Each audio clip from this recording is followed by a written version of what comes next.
Hey guys, my name is TL, and today I'm going to be covering some SAT Math multiple choice questions. These questions are not mine, they come straight from the College Board, and I'll leave the link in the description, so if you guys want to take a look, or you want to do the calculator section of these questions, these are no calculator questions, you could do so below. Alrighty, before we begin, I just wanted to introduce Tutoring. We are a student-run nonprofit organization that helps you achieve your dream score, whether it's SAT, ACT, IB, or AP, or general high school topics. Fill out the form in the description below, and we will let you know if you're eligible. Alright, so let's begin. Line L is graphed in the xy plane below. If line L is translated up 5 units and right 7 units, then what is the slope of the new line? So remember that in translation, we don't really care about the slope because there's no change in the slope. We just care about the slope of the original line. So what we're going to do is just find the slope of this line, and it's just going to be the same as the translated line. So here we have this point, which is 0, 7, and then this point, which is 4, 1. And remember that the slope formula is going to be delta y over delta x, or y2 minus y1 is equal to x2 minus x1. So in this case, what we're going to do is just put these two into this equation. So first we have the 7 and a 1 because those are the y coordinates of the 2 points. So we have 1 minus 7 because this is the first one, x1, y1, x2, y2. So 1 minus 7, and then we have 4 minus 0. So then we have negative 6 over 4, which simplifies to negative 3 over 2, which would be b. Anything else would be incorrect because translation, you don't really change the slope. So these are just random answers. All right.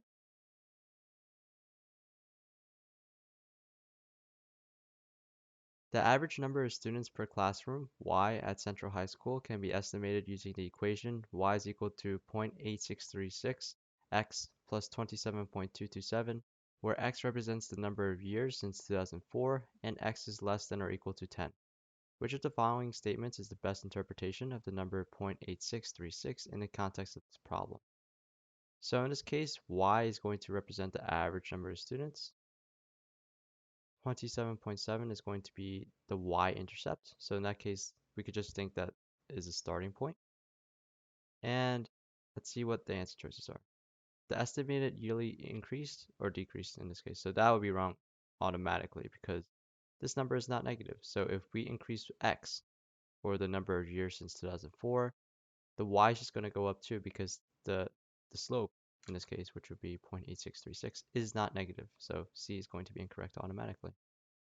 The estimated yearly increase in the average number of students per classroom, maybe. I feel like that'd be a pretty good answer. The estimated average number of students per classroom in 2014, no, that would be if x is equal to 10, but that doesn't represent the slope. So if x is equal to 10, y at x is equal to 10 would be b. And then this would be the same thing. Y at x is equal to 0 would be a. So in this case, both of these are wrong because they both represent y at different x values. So we're just going to say it's d. And it makes sense because if you think of this as y is equal to mx plus b, and then you just take out the x right here, this 0.8636 is going to be the m. And m is just going to tell you the increase or decrease with every change in x, which would be a year in this case. All right.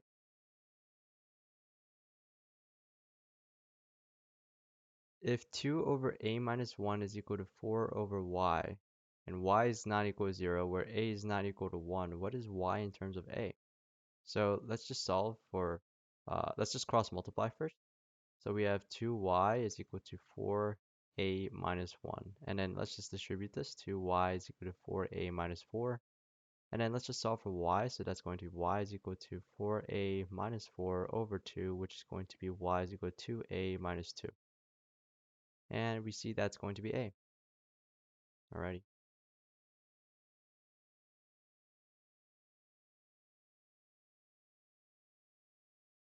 In the complex number system, which of the following is equal to 14 minus 2I times 7 plus 12I? Note that I is equal to negative square root, or the square root of negative 1. My bad. So I'm just going to multiply these, just distribute them. So we have 14 times 7, so that'd be 98. And then minus 14I, and then we have 14 times 12, which would be 168 plus 168I, and then we have minus 24I squared. So in this case, what we could do is just simplify this. What we have is 98, and then we could just combine these. So that's going to be 154, 98 plus 154I, and I already see two answers with 154I, so these two are out. And realize that I is equal to the square root of negative 1, so we could just substitute that as I in this case, because this is going to be squared. So it's just going to be multiplied by negative 1. So you just add 24 because there's this negative here.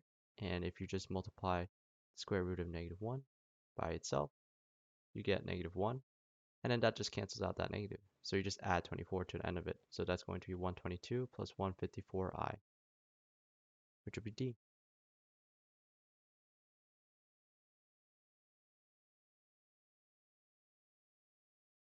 The graph of y is equal to 2x minus 4 times x minus 4 is a parabola in the xy plane. In which of the following equivalent equations do the x and y coordinates of the vertex of the parabola appear as constants or coefficients? So the first thing I'm going to do is just distribute this equation. So I get 2x squared minus 4x minus 8x plus 16. And now I'm just going to combine these. So 2x squared minus 12x plus 16. And now I'm going to complete the square. So it's going to be 2. I just care about the x's right now. So it's going to be 2x squared minus 6x plus 16. And now I just have to divide this by 2. So 6 divided by 2 is 3. And then square it. That's how you complete the square. So you take the b term, is ax squared plus bx plus c. You take the b term, b over 2, and you square it. All right? So that's, and then you just add it and subtract it. So 2x squared minus 6x plus 9 minus 9. And the reason why we have that minus 9 there is because that term is just going to be canceled out. There's a 0 right here. So that's why we need to have this minus 9 to balance it out. So now I'm just going to distribute this 9 out because we want this equation that can be factored. So let's just do that. 2x squared minus 6x plus 9 minus 18 plus 16. And let's just simplify that. That's going to be negative 2. And then now we just factor this also. So we get 2 times x minus 3 times x minus 3 minus 2. 2x minus 3 squared minus 2. And that's going to be c. They just wrote it a bit weird because they have the plus negative 2. But that's the same thing as this one. All right. If a to the power of negative 1/2 is equal to x, where a is greater than 0 and x is greater than 0, which of the following equations give a in terms of x? So in this case, what we need to do is just first recognize that fractional exponents are going to be square roots. So it's going to be 1 over square root of a is equal to x. All right. So in this case, what we need to do is just flip it over. So radical a is equal to 1 over x. And then we just need to square it. So a is equal to 1 over x squared.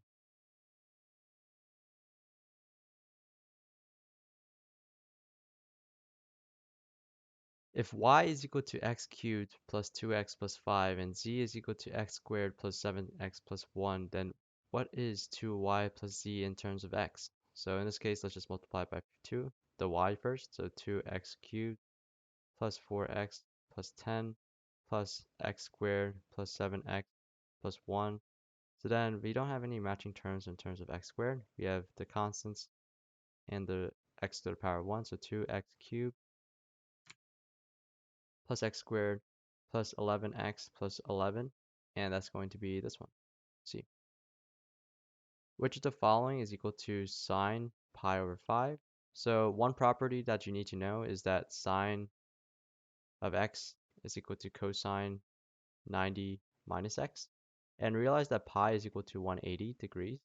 So in this case, we could just replace this with pi over 2. And we can also apply the same thing now. So sine pi over 5 is equal to cosine pi over 2 minus pi over 5. And we could just cross that out because we already have sine of pi over 5. We just need to find the equivalent cosine. So let's just do this. That's going to be 5 pi over 10 minus 2 pi over 10 cosine. Cosine 3 pi over 10 is our final answer.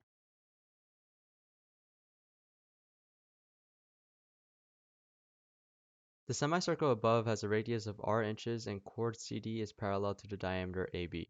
If the length of CD is 2/3 the length of AB, then what is the distance between the chord and the diameter in terms of r? So one thing I would do is first just mark a center point because usually the center is helpful when you're dealing with diameters and radius. So we have this radius here, and the diameter is equal to 2r, which is pretty much always the case. If the length of CD is 2/3 of the length of AB, let's just calculate that. CD is equal to 2/3 of 2r, and that's going to be 4/3 r. So this entire thing is going to be 4/3 r, and let's just split it in half too. So we have the center line right here.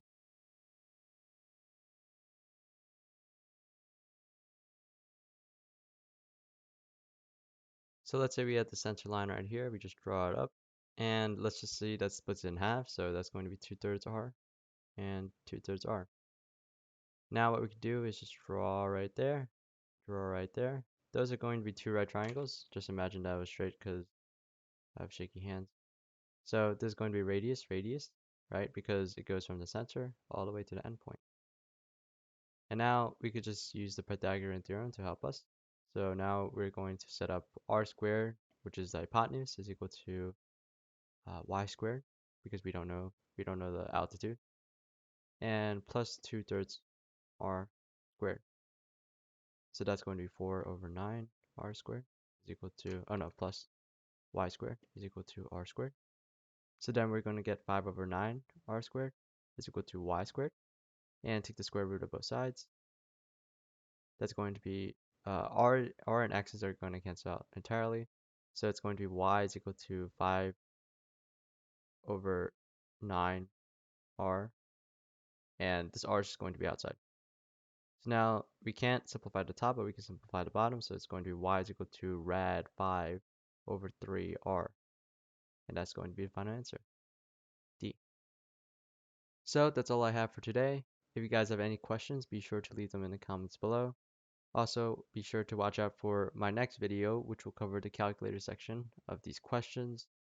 And also, if you're interested, be sure to sign up for Kara Tutoring. We're always looking for new tutors and students to tutor. So feel free to fill out the form below. See you guys next time.